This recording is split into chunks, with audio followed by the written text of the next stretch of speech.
All right, wonderful people, welcome back to this wonderful channel where we bring you back-to-back updates and information as it is hot. In case you have not joined our social media handle, what are you waiting for? Kindly go ahead and subscribe, like, comment, share, and also remember to on your notification button so that whenever our news drop, you go be the first. We'll collect them. Before I continue with the information of the day, I want to go back to what is happening in the house of the Biafra Republic government in exile, as the Prime Minister of the Biafra Republic government in exile named it as it is. According to him, he said it's a government in exile. And last week, Nnamdi, he came out with an information. According to her, she said that the Prime Minister, Mazi Simon Ekpa, advised everybody to go back to Brigi. Of course, you know that after the declaration of the independence of Biafra in Finland, Laiti, last year, November, Ngozi Odabueze changed the name to USB, and that is to be called the United States of Biafra. According to her, is that the independence has been declared. Now, Nnamdi is saying that that Biafra has not yet become a state. It is still a government in exile, as Simon Ekpa suggested, that if Biafra has become a state of its own, that it means that the people can now go back to their country, and they themselves, they cannot even come back to Biafra because they are still a government in exile. According to Nnamdi, her suggestion is that everybody should go back to the drawing board, to the original blueprint of the Prime Minister of the Biafra Republic government in exile. And I need to remind you that there has been a lot of chaos, a lot of issue with regards to the house of the indigenous people of Biafra. You know, there have been a lot of tension, whereby some people are the camp of Ogenkere and other people are the camp of Ngozi Odabueze. And there are a lot of people who are at the camp of Ngozi Odabueze that are now decamping to the camp of Ogenkere. Before, Nnamdi was fully part and support of Ngozi Odabueze. She said a lot of things. She advised a lot of people to join Ngozi Odabueze. She spoke how Ogenkere was a criminal and a dubious person and all of that.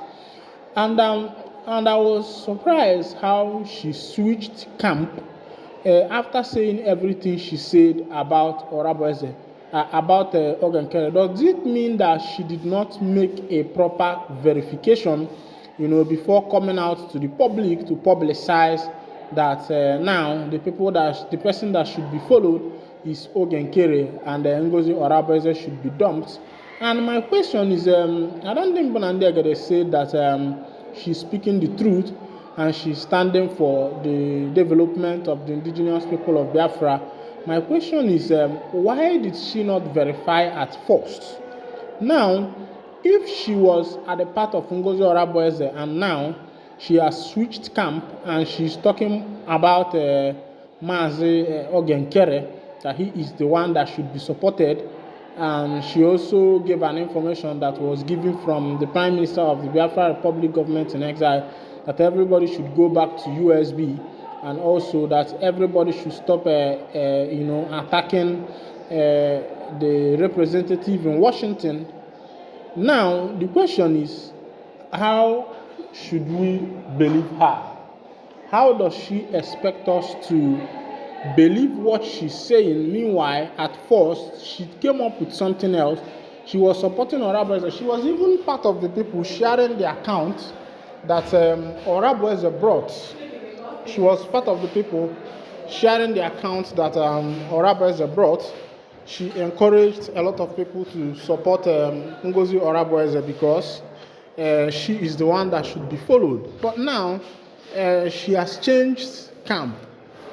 She has decamped and she has changed her tactics, and she's now fully in support of she's in support of Ogenkere, and I'm wondering why things should be that way. Now, yesterday, Ugo 247 called out Commander Gentle the Yahoo.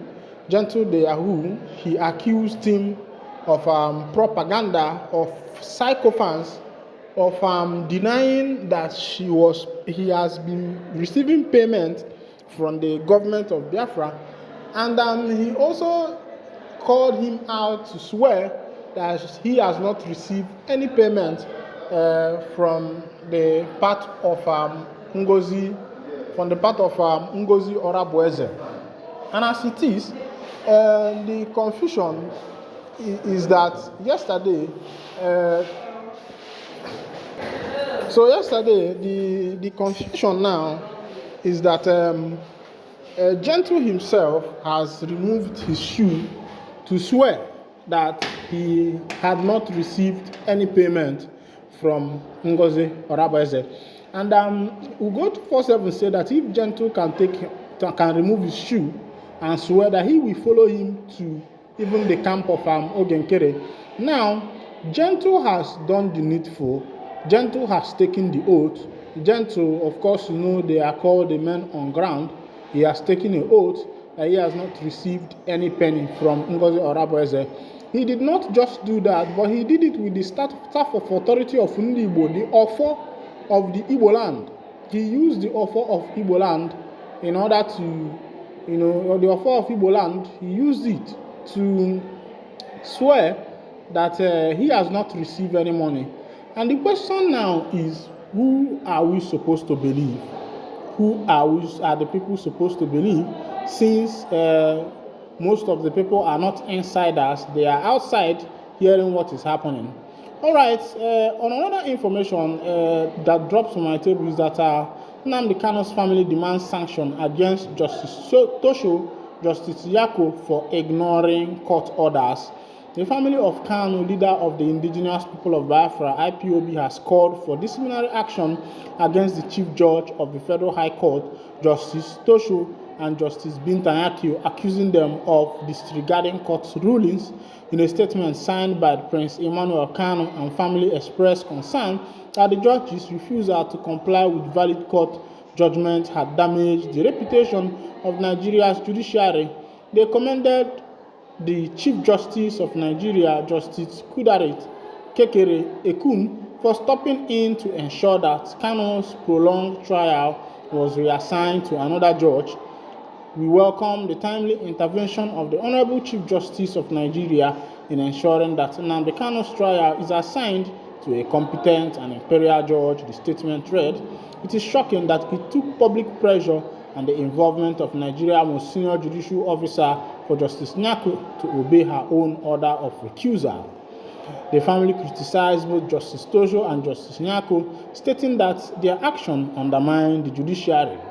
In any country that values the rule of law, both the Chief Judge and the Federal High Court and Justice Nyako should face sanctions for bringing the judiciary into disrepute.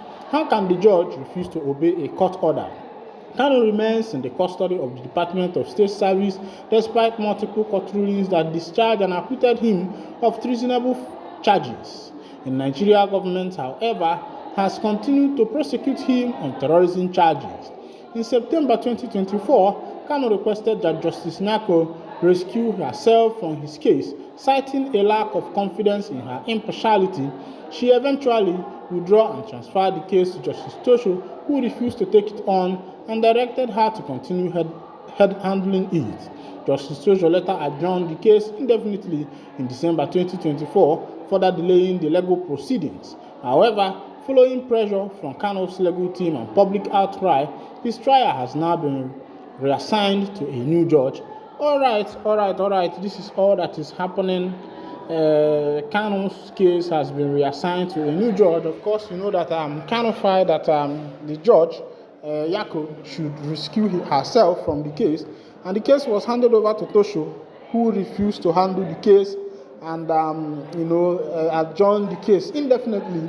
But as it is, the case has come back to its terms. All right, this is where I'll be winding down the curtain. And if this is your first time of joining us, kindly go ahead and subscribe, like, share, comment. Thank you for listening. God bless you.